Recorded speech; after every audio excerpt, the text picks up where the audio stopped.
Hello बच्चों, कुछ instructions हैं आपको जो केमिस्ट्री एकेडमी पे फॉलो करना है।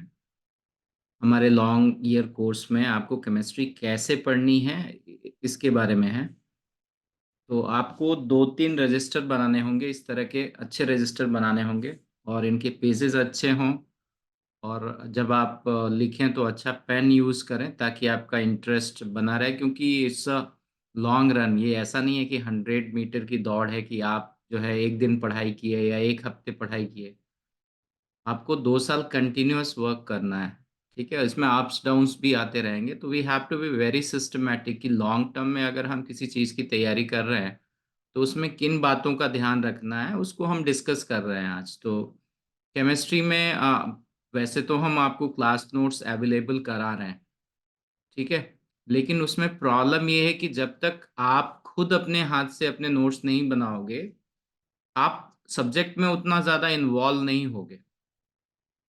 तो क्या करना है आपको, क्योंकि हमारे जो नोट्स हैं या ऑनलाइन के फ़ायदे ये हैं कि बहुत सारी चीज़ें हम आपको बहुत सारे फिगर्स और बहुत सारी जो है वो कई बार वीडियोस भी हम दिखाते हैं। तो ऐसा नहीं कि आपको वो सारी चीज़ें ही लिखनी है, बहुत सारे एक्स्ट्रा मटेरियल भी उसमें टेबल के फॉर्म में रहते हैं, वो नहीं लिखनी है। लेकिन जो बेसिक थ्योरी है, जो इम्पोर्टेंट पॉइंट्स हैं, उनको आप जैसे आप एक ऑफलाइन क्लास में बैठ के नोट्स बनाते हो उस तरह से आपको नोट्स प्रिपेयर करना है। ठीक है, तो ये रजिस्टर होगा इसमें। ठीक है, और रजिस्टर में आप अपना चैप्टर शुरू करोगे, नाम लिखोगे उसका। यहाँ पे एक दो पेज आप छोड़ सकते हो कि इसमें रजिस्टर में कौन कौन सी चीजें हैं। आप जैसे जैसे चैप्टर्स कंप्लीट होते जाएंगे आप एक इंडेक्स बना सकते हो। ठीक है, उसके अलावा जब आप इन चीजों को नोट्स बना रहे हो, लिखते हो इसमें, तो एक चैप्टर खत्म हो जाने के बाद, सपोज एक चैप्टर खत्म हो गया, तो आपको 4-5 पेज छोड़ देने हैं। क्यों छोड़ देने हैं? कि जैसे आपने कोई एग्जाम दिया और आपको एग्जाम में कुछ कोई इंपॉर्टेंट थ्योरी पता चली जो आप चैप्टर पढ़ते वक्त जिसको आपने रियलाइज नहीं किया था, या उस चैप्टर पढ़ते वक्त या तो कोई मिस हो गया हो, तो उस थ्योरी को आप यहाँ लिख पाओ। तो हर चैप्टर के बाद आपको 4-5 पेजेस छोड़ने हैं, ताकि उस चैप्टर में अगर आप अपनी तरफ से कुछ ऐड करना चाहो या बाद में कुछ ऐड करना पाओ तो आपके लिए वो एक जगह आसान हो। ठीक है, पहली बात तो ये होगी। तो this is about your class notes. इसके बाद क्या है कि हम बहुत सारे आपको टॉपिक वाइज टेस्ट अवेलेबल कराएंगे। तो जब आप कोई टेस्ट पेपर दोगे उसको भी एक प्रॉपर तरीके से अगर आप रजिस्टर में दो तो वो अच्छा है, क्योंकि रजिस्टर में देने का फायदा ये होगा कि आप जब उसको एनालाइज कर रहे होगे कि मैंने क्या क्या गलतियां करी, तो वो ज़्यादा आसान होगा। अगर आप रफ पेपर में लिखोगे तो वो ठीक नहीं है, एक फेयर वे में ही आपको वो करना है। तो जब आप टेस्ट पेपर दे रहे हो तो मतलब ऑल ओवर इंडिया में शायद जेई एडवांस में एक छोटी सी क्लास से जहाँ सबसे ज़्यादा सिलेक्शंस होते हैं वो हैदराबाद का कैंपस है। चेना कैंपस, पहले चैतन्य नारायणा कंबाइन थे, अब अलग अलग हैं। तो उनके दोनों टॉप कैंपसेस को अभी भी चेना ही कहते हैं।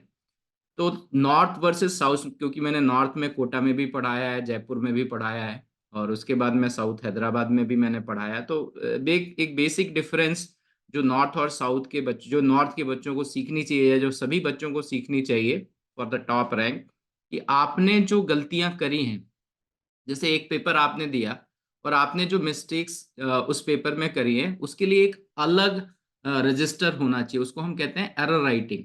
साउथ के सारे टॉपर्स इसको फॉलो करते हैं। तो क्या करना है, उसको उस पेपर में आपने जो गलती की है उस क्वेश्चन को लिखो। फिर क्योंकि आपने पेपर एक बार देख लिया, आपको ये रियलाइज हो गया कि इसमें ये गलती है, तो आप अपना सॉल्यूशन अपने आप लिखो। तो इससे क्या होगा कि हर टेस्ट पेपर में आपने 4-5 या 2-3 या जो भी जितने नंबर मिस्टेक्स किए हैं, उसका आपकी मिस्टेक्स का एक रजिस्टर तैयार हो जाएगा। और आपको अपनी ही तो गलतियां मिनिमाइज करनी है, गलतियां तो होंगी ही। ऐसा तो होगा नहीं कि कोई भी परफेक्टली 100% एक्यूरेट होगा, हम गलतियां करेंगे, बट हमें गलतियों को मिनिमाइज करना है। और उसको मिनिमाइज करने का सबसे अच्छा तरीका है कि आपने जो गलतियां करी हैं उसको सीरियसली उसके बारे में वर्क करो। और वर्क करने का तरीका है कि जो आपने क्वेश्चन में गलती करी है उस क्वेश्चन को लिखो और उसको दोबारा से सॉल्व करो। और साथ में ये भी लिखो कि इस क्वेश्चन में मैंने यहाँ पे गलती करी है। मैंने ऐसे टॉपर्स को देखा है, ये यार फोर आकाश जो है, उसने इस तरह का कि कौन सी गलती पे मेरे क्लासमेट्स मुझ पे हंसे थे कि मेरी सिली मिस्टेक थी, है ना। एक कोई कई बार सिंपल मिस्टेक होती है जो बाकी बच्चे नहीं करते हैं, तो उसने इतना सीरियसली इस चीज को लिखा था कि मुझसे ये दोबारा गलती नहीं होनी चाहिए, right. So if you work on this, definitely it is going to be very helpful. तो आपको क्या करना है, जो भी टेस्ट पेपर है उसको सिंसियरली देना है। टेस्ट पेपर का आप एक रजिस्टर ही बना लो, और फिर उसके जो एरर्स हुई हैं उनको आप लिखो। देन तो थर्ड थिंग इज कि आपको जो डीपीपी या शीट मिले हुए हैं उसको एक प्रॉपर रजिस्टर में ही लिखो, राइट। डीपीपी शीट बहुत सारे क्वेश्चंस, राइट, तो उनको आप एक जगह लिखो। और क्योंकि हम आपको शीट की पीडीएफ तो आप डाउनलोड कर सकते हो उसको, लेकिन आपके पास हार्ड कॉपी नहीं होगी उसकी। तो आपको क्या करना है कि अगर आप क्वेश्चंस को सॉल्व कर रहे हो, ठीक है, क्योंकि अब आपके पास उसकी हार्ड कॉपी नहीं है, अगर हार्ड कॉपी होती भी तो आप इस तरह से फॉलो कर लेते कि जहां पे भी जिस क्वेश्चन में भी आपको प्रॉब्लम आई है उसको स्टार मार्क कर लो। अगर कोई क्वेश्चन आपसे पहली बार नहीं हो रहा है, इसका मतलब ये है कि उससे रिलेटेड कोई कॉन्सेप्ट जो आप उस वक्त समझ नहीं पाए हो, you have to work on that.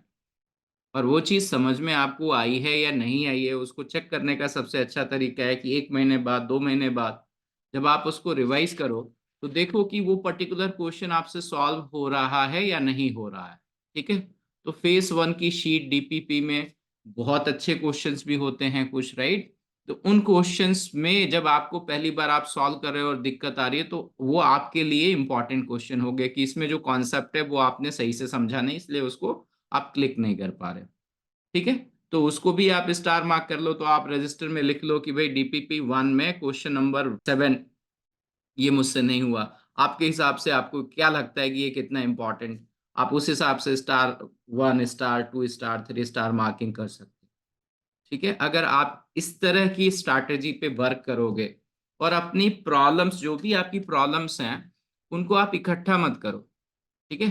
Problems को बेहिचक, without any hesitation, you have to discuss with us, with your friends. ठीक है। जितना आप डिस्कस करोगे, जितना आप ये सोचोगे कि अरे ये तो बहुत सिंपल प्रॉब्लम है, क्यों पूछूं, that is a hindrance, right. आप अपनी प्रॉब्लम्स को जितना ज्यादा डिस्कस करोगे, आपकी प्रॉब्लम्स उतनी कम होती जाएंगी। अगर आप नहीं डिस्कस करोगे तो वो प्रॉब्लम सॉल्व नहीं होगी। लाइफ में भी हमें इसी तरह से बढ़ना है कि अगर आपको कोई डाउट है तो ऐसी पर्सनालिटी डेवलप करनी है जिससे बिना हेजिटेशन के आप दूसरे से मदद ले पाओ। ऐसे लोग जो बिना किसी हेजिटेशन के लोगों से अपनी बात रख पाते हैं, वो लाइफ में बहुत आगे जाते हैं। ये केवल क्वेश्चंस की बात नहीं है कि आप केवल क्वेश्चन डिस्कस नहीं करते, उनका नेचर होता है कि वो अपनी कोई प्रॉब्लम दूसरे से डिस्कस नहीं करते। अगर आप अपनी प्रॉब्लम दूसरे से डिस्कस करते हो तो उसके सॉल्व होने के चांसेस बढ़ जाते हैं। तो आज के लिए इतना ही, और बीच बीच में मैं आपको बताता रहूँगा कि आपको क्या फॉलो करना है। ठीक है। मेरी रिक्वेस्ट आप लोगों से ये भी है कि हमारा सिस्टम बहुत छोटा है और हम बहुत सीरियस बच्चों के साथ ही इन्वॉल्व होना चाहते हैं।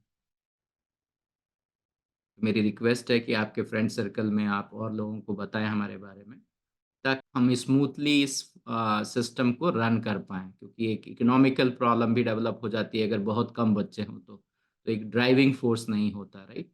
सो अगर कुछ बच्चे आप अपनी तरफ से हमें सपोर्ट करते हो, अपने फ्रेंड्स को बताते हो, तो हमारे लिए बहुत आसान हो जाएगा कि जिस क्वालिटी पे हम काम करना चाहते हैं।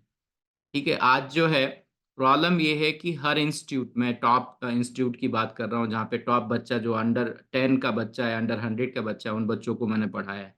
तो हर जगह जो प्रॉब्लम है वो ये है कि जो शेड्यूल बनाते हैं लोग, वो नॉन एकेडमिक लोग होते हैं, उनको एकेडमिक का कोई ज्ञान नहीं होता। उन्होंने एक डिसाइड कर रखा है कि बच्चा जो है वो 6 महीने में या 1 साल के अंदर या सवा साल के अंदर, depending upon the type of batch, उनका पूरा कोर्स कराना है।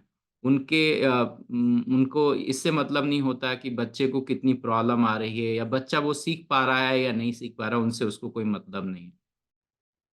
हर जगह सिस्टम यही हो गया क्योंकि इतने सारे बच्चे हैं, और जो बच्चे जो है स्ट्रिक्टली कोई शेड्यूल बना के उसको फॉलो करके और मेहनत करते हैं उसके ऊपर, तो डेफिनेटली इन इंस्टीट्यूट से रिजल्ट तो आ जाता है।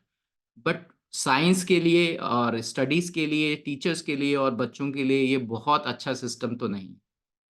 अननेसेसरी कई जगह कोई चीज़ जब हम आसानी से समझ सकते हैं थोड़ा टाइम देके, उसको जल्दी से समझना और फिर उसमें गलती करना और फिर उसको दोबारा गलती को सुधारना। जब आप कोई चीज़ जल्दी-जल्दी में करते हो तो उसमें आप बहुत सारी ऐसी गलतियाँ करते हो जो जनरली होनी नहीं चाहिए। तो ये कोचिंग एक तरह से रिज़ल्ट तो ला रहे हैं, लेकिन उसमें एक सबसे बड़ी प्रॉब्लम ये है कि बच्चे से अननेसेसरी ज़्यादा मेहनत कराई जा रही है, ज़्यादा बर्डन बच्चे के ऊपर है और एक ऐसी पर्सनैलिटी बनाई जा रही है जिसमें बच्चा पहले गलतियाँ करे और फिर सीखे, जो कि एक एकेडमिशियन के हिसाब से ये सही नहीं है। तो अगर हमारे सिस्टम को आप फ़ॉलो करते हो, तो हमारा एम यही है कि अगर कोई बच्चा किसी गाँव में भी बैठा हो या कुछ ऐसी जगह पे हो, जो इन बड़ी कोचिंग्स में ना जा पाए, लेकिन उसमें पढ़ने की और आगे बढ़ने की चाह हो, तो हम ऐसे बच्चों को मैक्सिमम सपोर्ट कर पाएँ।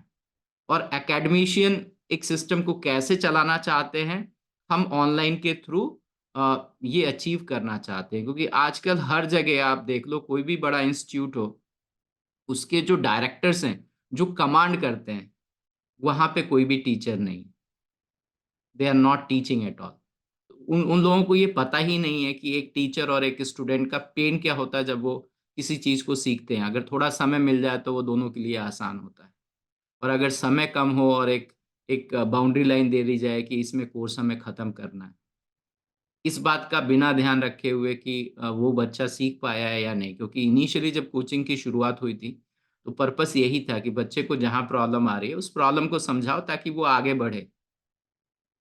लेकिन अब जो है वो एक तरह से स्पून फीडिंग हो गई है कि बच्चे को समझ में आए, वो लर्न करे या ना करे, लेकिन हमें एक शेड्यूल है उसको पूरा करना है।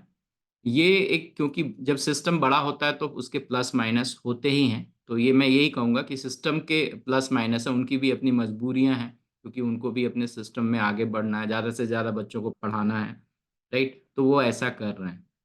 बट मेरा मानना ये है कि ये किसी भी बच्चे के लिए उतना अच्छा नहीं, ऑर्गेनिक ग्रोथ नहीं है, मैं ये कह सकता हूँ। Thank you very much. फिर मिलते हैं। बाय-बाय।